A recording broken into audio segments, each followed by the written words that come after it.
নেত্রকোনা জেলা শহর থেকে ৪৫ কিলোমিটার উত্তরে মেঘালয়ের পাদদেশে প্রকৃতির অপার সৌন্দর্যে ঘেরা এক শান্ত গ্রাম কুচুগড়া। এই গ্রামে অনেক আদিবাসী পরিবার বসবাস করে।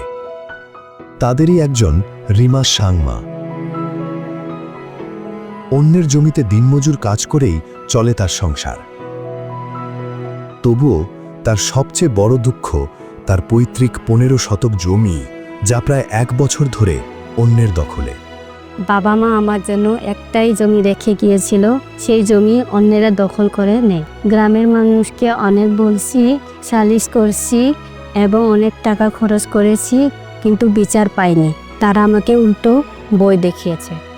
বারবার চেষ্টা করেও জমি ফেরত না পেয়ে হতাশ হয়ে পড়েন রিমা সাংমা।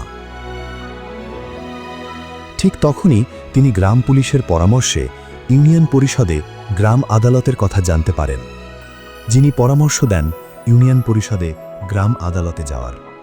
আমি জানতাম না ইউনিয়ন পরিষদে এমন একটি গ্রাম্য আদালত আছে। সমন্বয়কারী স্যার আমাকে গ্রাম্য আদালতে অভিযোগ দেওয়ার জন্য বলেন। ২০ টাকা ফিস দিয়ে অক্টোবর মাসে ২০২৫ সালে আমি মামলা করি।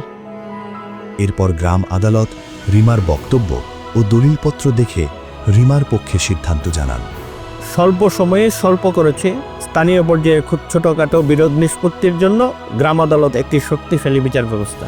নারী, প্রতিবন্ধী, ক্ষুদ্র নৃগোষ্ঠী এরা সহজে এখানে বিচার পায়। ১৫ দিনের মধ্যেই তার পৈতৃক জমি ফিরে পান রিমা সাংমা। গ্রাম আদালতে ন্যায় বিচার মেলে।